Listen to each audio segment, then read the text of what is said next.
जय मसीह की दोस्तों। मसीही में कैसे बढ़ना चाहिए, यीशु ने हमें क्या खाने के लिए आमंत्रित किया है। यूहन्ना 6:47-51। मैं तुमसे सच सच कहता हूँ कि जो कोई विश्वास करता है अनंत जीवन उसी का है। जीवन की रोटी मैं हूँ। तुम्हारे पूर्वजों ने जंगल में मन्ना खाया और मर गए। यह वह रोटी है जो स्वर्ग से उतरती है ताकि मनुष्य उसमें से खाए और न मरे। जीवन की रोटी जो स्वर्ग से उतरी मैं हूँ। यदि कोई इस रोटी में से खाए तो सर्वदा जीवित रहेगा, और जो रोटी मैं जगत के जीवन के लिए दूंगा वह मेरा मांस है। यदि हम इस निमंत्रण को स्वीकार करते हैं तो हमारे पास क्या होगा, और परमेश्वर ने अंतिम दिन हमारे लिए क्या करने का वादा किया है। यूहन्ना 6:53। यीशु ने उनसे कहा, मैं तुमसे सच सच कहता हूँ, जब तक मनुष्य के पुत्र का मांस ना खाओ और उसका लहू ना पियो तुम में जीवन नहीं। पहला यूहन्ना 5:11-12। और वह गवाही यह है कि परमेश्वर ने हमें अनंत जीवन दिया है, और यह जीवन उसके पुत्र में है।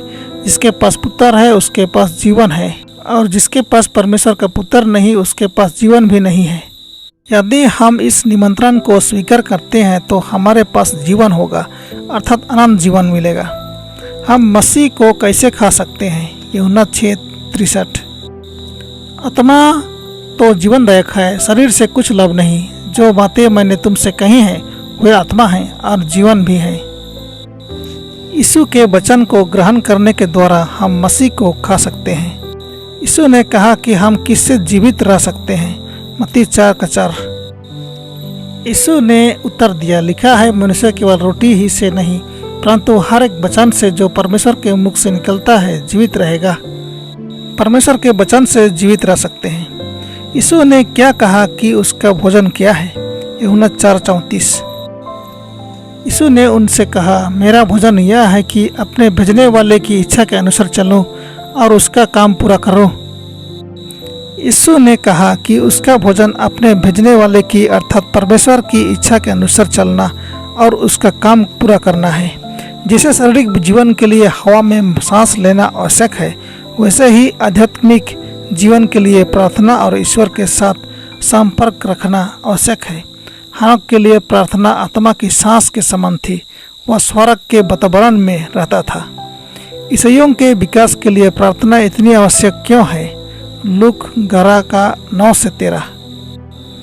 और मैं तुमसे कहता हूँ कि मांगो तो तुम्हें दिया जाएगा, ढूंढो तो तुम पाओगे, खटखटाओ तो तुम्हारे लिए खोला जाएगा। क्योंकि जो कोई मांगता है उसे मिलता है, और जो ढूंढता है वह पाता है, और जो खटखटाता है उसके लिए खोला जाएगा। तुम में से ऐसा कौन पिता होगा कि जब उसका पुत्र रोटी मांगे तो उसे पत्थर दे, या मछली मांगे तो मछली के बदले उसे सांप दे, या अंडा मांगे तो उसे बिच्छू दे। अतः जब तुम बुरे होकर अपने बच्चों को अच्छी वस्तुएं देना जानते हो तो तुम्हारा स्वर्गीय पिता अपने मांगने वालों को पवित्र आत्मा क्यों न देगा। जब हमारे उद्धारकर्ता ने प्रत्येक दिन के क्रिया में प्रवेश किया तो उसकी ताजगी जोश का लेखा जोखा करें। लूका 6:12। और उन दिनों में वह पहाड़ पर प्रार्थना करने को निकला और परमेश्वर से प्रार्थना करने में सारी रात बिताई। लूका 9:28-29। इन बातों के कोई 8 दिन बाद वह पतरस और यूहन्ना और याकूब को साथ लेकर प्रार्थना करने के लिए पहाड़ पर गया। जब वह प्रार्थना कर ही रहा था तो उसके चेहरे का रूप बदल गया और उसका वस्त्र श्वेत होकर चमकने लगा। अक्सर उनके निरंतर श्रम और रब्बियों की शत्रुता और झूठी शिक्षा के साथ संघर्ष ने उन्हें इतना थका दिया था कि उनकी माँ और भाइयों और यहाँ तक कि उनके शिष्यों को भी डर था कि उनका जीवन बलिदान हो जाएगा।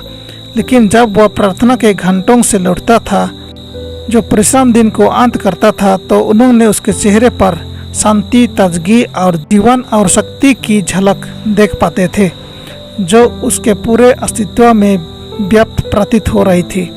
परमेश्वर के साथ अकेले बिताए गए घंटों से वह सुबह सुबह मनुष्य के लिए स्वर्ग की रोशनी लाने के लिए आगे आते थे।